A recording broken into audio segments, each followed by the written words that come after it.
जिस तरीके से आप गुप्त रहते हैं, मुझे आपके रहन सहन को देखकर डाउट होता है कि कहीं आप ही कल की अवतार तो नहीं हैं। एक कमेंट कमेंट नंबर 2 था कि जो ये इल्यूमिनाटी ग्रुप है या फिर जो ये रॉयल फैमिली है जो कि पूरे पृथ्वी लोक को ऑपरेट कर रहे हैं, इनका अंत आखिर कब होगा, क्या आप ये बता सकते हैं? तो कमेंट नंबर 1 की तरफ अगर मैं दृष्टि डालूं तो जैसा कि उन महानुभावों ने मुझे शायद व्हाट्सअप किया था कि मुझे डाउट होता है कि शायद आप ही कल की अवतार हो, क्योंकि आप अपने बारे में ज्यादा कुछ बताते नहीं हो, ना ही आप कुछ मानते हो। कहीं ना कहीं मुझे ऐसा लगता है कि आप ही कल की अवतार हैं।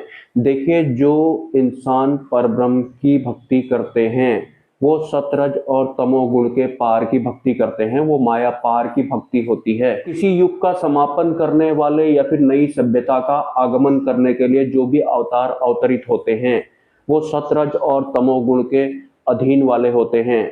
तो भगवान कल की अगर अवतार लेते भी हैं या फिर अगर ले भी चुके होंगे तो वो भी इन तीनों गुणों के अंडर में ही सरवाइव करेंगे और अपनी लीलाएं करेंगे, लेकिन उनका वास्तविक मोक्ष या फिर मुक्ति से कोई भी लिंक नहीं होगा। और ऊपर से आपके दिलो दिमाग पे मेरे लिए इस तरह का विचार आना कि आपका जीवन देख करके जिस तरह से मैं गुप्त तरीके से रहता हूँ, आपको ऐसा लगता है कि शायद मैं ही कल की अवतार हूं, तो सिंपली आप कुछ चमत्कार देखना चाहते हैं या किसी तरह का कोई परिवर्तन आप देखना चाहते हैं। इस वजह से ही आपके ब्रेन ने इंडिकेशन दिया कि शायद आप वो हो सकते हैं।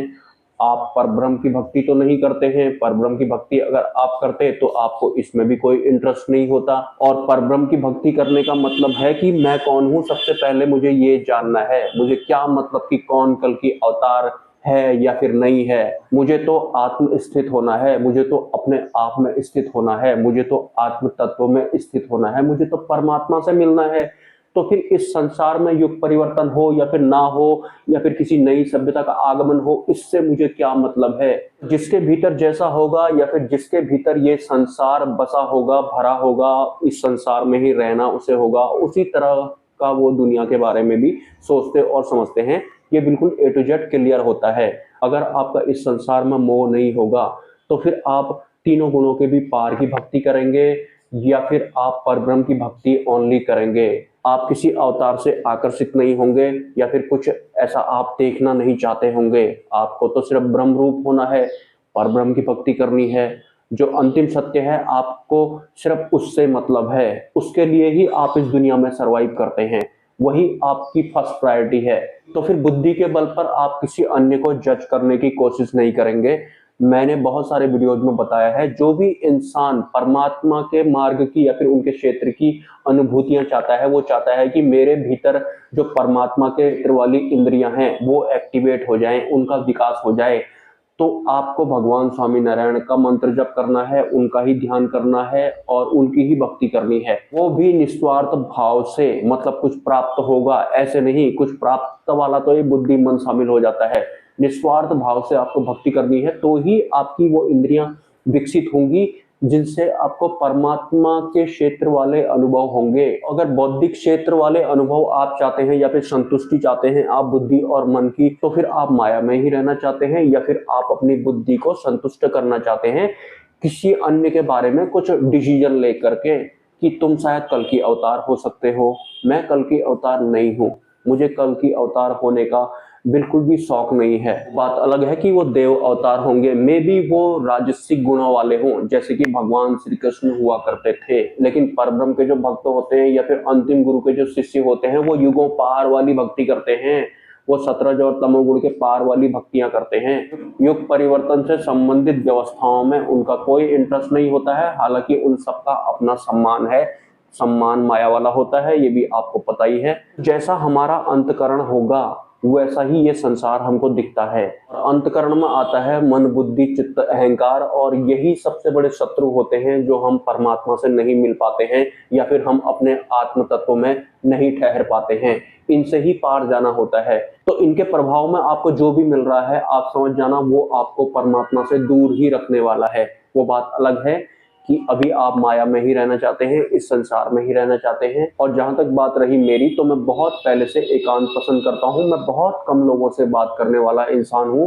भीड़ भड़ाकों में मैं ज्यादा शामिल नहीं होता था, और जिस भी तरह का मेरा रहन सहन है वो सब भी परमात्मा की कृपा से ही है। उनके द्वारा ही मुझे ऐसे रखा भी गया है। उनकी कोई लीला होगी जानने का शौक मेरा है नहीं, वो जो भी करेंगे अच्छे के लिए ही करेंगे। हालांकि इस बीच में माया पूरी कोशिश करती है कि मुझे दोबारा से अपने लपेटे में ले लिया जाए, और कई मायनों में वो कामयाब भी रहती है, लेकिन दोबारा से मैं रिटर्न हो जाता हूँ सिर्फ और सिर्फ अपने गुरु की वजह से। हालांकि मेरे गुरु द्वारा मुझे बोला गया था कि तुम इस लोक के नहीं हो, तुमसे कुछ काम करवाना था जो कि 70% हो चुका है, लेकिन फिर भी मेरा कल की अवतार होने में कोई इंटरेस्ट नहीं है। मुझे तो ब्रह्म रूप होना है, और वही हमारा ध्येय होता है, संकल्प होता है इस शरीर के रूप में आने का। बात करते हैं इल्यूमिनाटी ग्रुप की या फिर रॉयल फैमिली ग्रुप की, जो कि इस दुनिया के जितने भी इंसान हैं उनके परिवार को छोड़कर या फिर उनके ग्रुप को छोड़ करके वो इस दुनिया के बाकी इंसानों के ब्रेन को प्रोग्रामिंग कर देते हैं कि ऐसे ऐसे तुम्हें करना है। वो भी बन भी वैसे ही जाते हैं, जैसी व्यवस्था उन्होंने बाकी इंसानों के ऊपर थोपी हुई है उनका ब्रेन बन ही वैसे जाता है। तो फिर सदियों से इंसान एक ही तरह का जीवन यापन कर रहा है, और उस जीवन यापन करने में जो बेहोशी होती है, कई इंसानों को तो वो बेहोशी पसंद होती है, इंसानों को बेहोशी भी पसंद होती है, कुछ इंसान तो होश में आना ही नहीं चाहते हैं, और 70% से ज्यादा इंसान इस पृथ्वी लोक के ऐसे ही होते हैं कि वो होश में आना ही नहीं चाहते हैं, उन्हें बेहोशी से लगाव हो जाता है। ये जीव ऐसे ही होता है, ये माया के प्रभाव में आकर उसका जैसा भी बन जाता है, बुद्धि के प्रभाव में उसका जैसा भी बन जाता है, बेहोशी के प्रभाव में आकर ये उसका जैसा भी बन जाता है। तो जीव को कई सारे आवरणों ने ढक लिया होता है, इसमें बेहोशी का एक नशा जैसा भी होता है, जिससे कि जीव बाहर आना ही नहीं चाहता है। वो तो जब हमारे जीवन में अंतिम गुरु आते हैं तब जाके हमें पता लगता है कि हमें जागना है और कैसे जागना है, क्या करना होगा, तब जाकर के जो जीव होता है वो जागना शुरू होता है। उससे पहले तो जीव इस संसार में ही फंसा हुआ होता है। तो जो ये इल्यूमिनाटी ग्रुप है या फिर जो ये रॉयल फैमिली है, अगर ये युग समाप्त भी हो जाता है तो भी इल्यूमिनाटी ग्रुप या फिर रॉयल फैमिली ग्रुप अगले युग में, भले ही इंसान हो या फिर ना हो उस युग में, तब भी इस तरह की व्यवस्था होगी। अगर इल्यूमिनाटी ग्रुप या फिर रॉयल फैमिली अगर नहीं होंगे तो फिर बेहोशी का अस्तित्व खत्म हो जाएगा। तो फिर कैसे पता लगेगा इंसान को कि होश क्या होता है या फिर जागृति क्या होती है?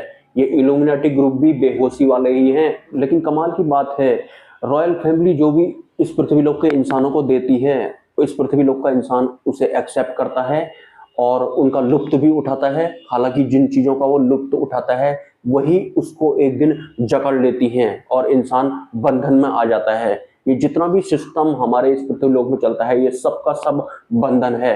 आदिवासी सिर्फ ऐसे लोग हैं इस पृथ्वी लोक में जहां ना कानून चलता है ना कोई संविधान चलता है, वो इन सबसे पार होते हैं। लेकिन यही इल्यूमिनाटी ग्रुप वाले जो होते हैं उन आदिवासियों को पता नहीं क्या क्या उनके ऊपर आरोप वगैरह थोप देते हैं और उनकी एक पिक्चर जैसी बना करके बाकी बेहोश लोगों को दिखा देते हैं, और वो बाकी बेहोश लोग वही सब सच मान रहे होते हैं।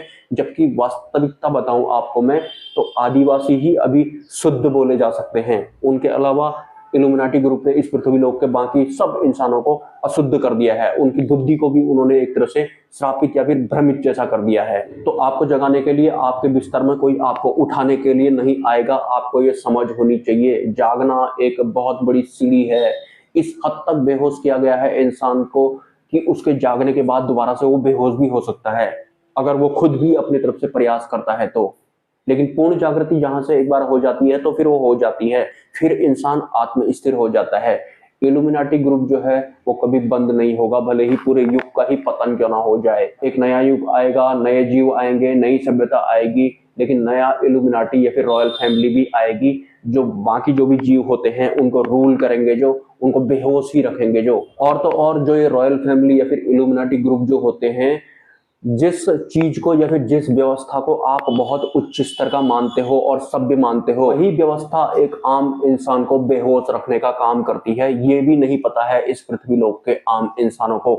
आपको पता है कि मैं किन व्यवस्थाओं की बात कर रहा हूँ? जो इल्यूमिनाटी ग्रुप है वो इस पृथ्वी लोक के हर देश की राजनीति को ऑपरेट करते हैं, और राजनीति के अंडर में अन्य व्यवस्थाएं चलाई जाती हैं जिन्हें कि आप सरकारी व्यवस्थाएं कहते हैं। हर एक व्यवस्था उनके ही द्वारा ऑपरेट की जाती है। इनमें से कोई भी व्यवस्था मानव कल्याण के लिए नहीं होती है, ये सिर्फ मानवों को प्रताड़ित करने के लिए बनाए गए होते हैं। लेकिन हमारे जीवन में इनका आगमन ऐसे होता है, हमें पता भी नहीं लगता है। हमें लगता है कि ये बहुत बड़ी कोई व्यवस्था है, ये हमारा कल्याण करेंगे या फिर ये हमारा भला करेंगे।